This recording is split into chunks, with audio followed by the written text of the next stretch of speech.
Chapter 40, we're speaking about the intent, kavana, when you do a mitzvah, particularly studying Torah, as we're doing now, and that it should be oila, it should ascend upwards. It needs the force of lishma, of doing it for God's sake, for doing it for the sake of a mitzvah, not for the sake of self-gratification or self-aggrandizement, because then it loses its godly quality. And that's a discussion the Alter Rebbe asked today. Why would it be that if Torah is God's divine will and his divine wisdom, what do I need kavanah for? That it should allow my study to ascend to the divine realms above and ultimately stand before God, as it were. That my mitzvah, my study of Torah, to stand before God. So Alter Rebbe explains like this. In other words, if I don't have the right intent, isn't the study of Torah that we're doing right now a godly activity? Isn't it not God's wisdom? That's true. But the Alter Rebbe explains like this. When God creates the world and creates us, and in that creation, there are two aspects of how the divine is appears, or it is from our perspective. One is there's a concealment on the divine. There's a concealment on creation, right? In other words, the act of creation, God is concealed. The act of creation, God is concealed. But not only is God concealed, there's also a reduction on the amount of light, as it were. That reduction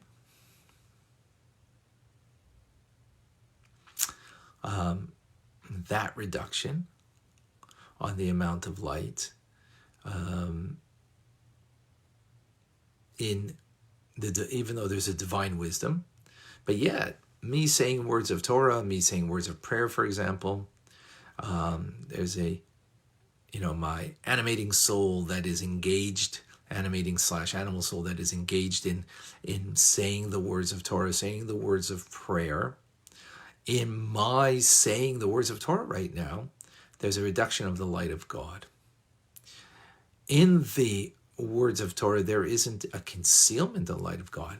Everything that God creates, there's a concealment on him, so much so that he creates klipa, a shell. Klipa's noiga, even though there might be a little bit of goodness in there. But, and of course, we have to take out the goodness from it and elevate it through the act of doing a mitzvah. But there's a concealment. But not in the divine wisdom, there isn't a concealment. So when you're studying Torah, there's no concealment on the Torah that is being learned. However, there is a reduction on the light of God. Why? Because that light of God is being now expressed through me verbalizing words of Torah or words of prayer. Therefore, there is a reduction. Because of that reduction, in order that it should be fully illuminated, it needs the force of kavanah, of intent, my intent. My intent, in order that it should not be reduced. My intent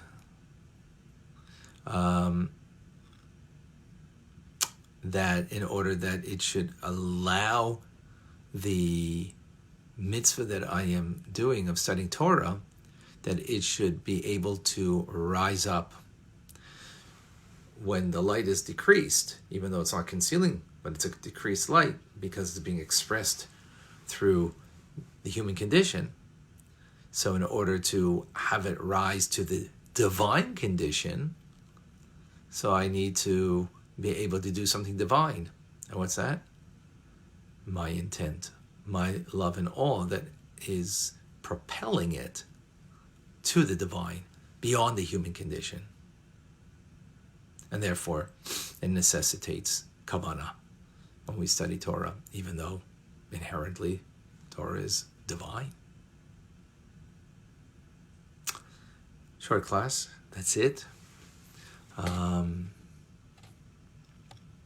day is short and much to do.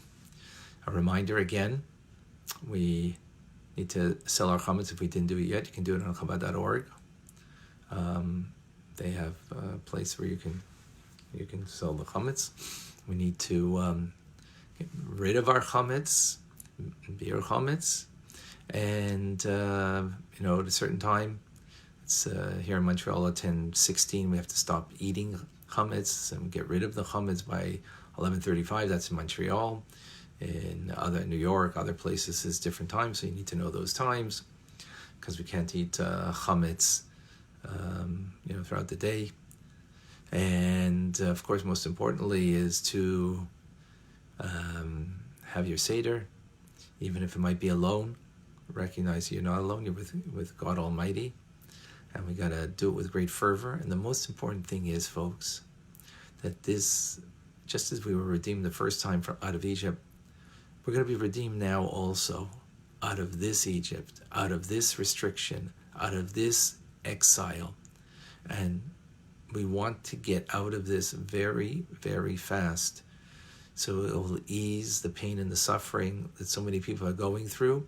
And there's only one thing that needs to come out of all of the several weeks, the past weeks, and that is Mashiach now. So when you're doing your Seder, see every instance as a instance of redemption, final redemption of Mashiach. And tell your story over of not just what happened back then, but what's happening now. And it's the final redemption now. And especially when you open up the door for Elijah the prophet, open up the door and demand from God Almighty. Bring Elijah now to announce the redemption, that the world is to be redeemed now, the final redemption, a world of only godliness and goodness, and as a result there won't be any envy. As a result there won't be any wars, even though there are no wars right now. Can you imagine how Mashiachtic the world is right now in that respect? There's no wars going on. So let it not be because it was compelled and forced from above, but because Mashiach comes and teaches us all, as we're learning from Tanya, and we're learning that now, that we'll be prepared for all of this. The Geula Shleima, this Malkeinu B'Rishenu, and we'll be reunited with our loved ones and our dear Rebbe, Sidorenu, and wish everybody Chag Kasher V'Sameach, a kosher and Freilich and Pesach, a kosher and happy Pesach, and a healthy one, abiding, of course, what we need to do, but again, following the dictates of what we need to do, but make your Seder a redeemed one.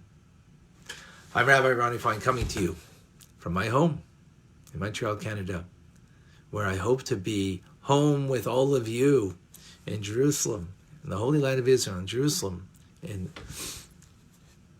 with the third and final Holy Temple for Mashiach now. Have a wonderful Yom Tov. Be well.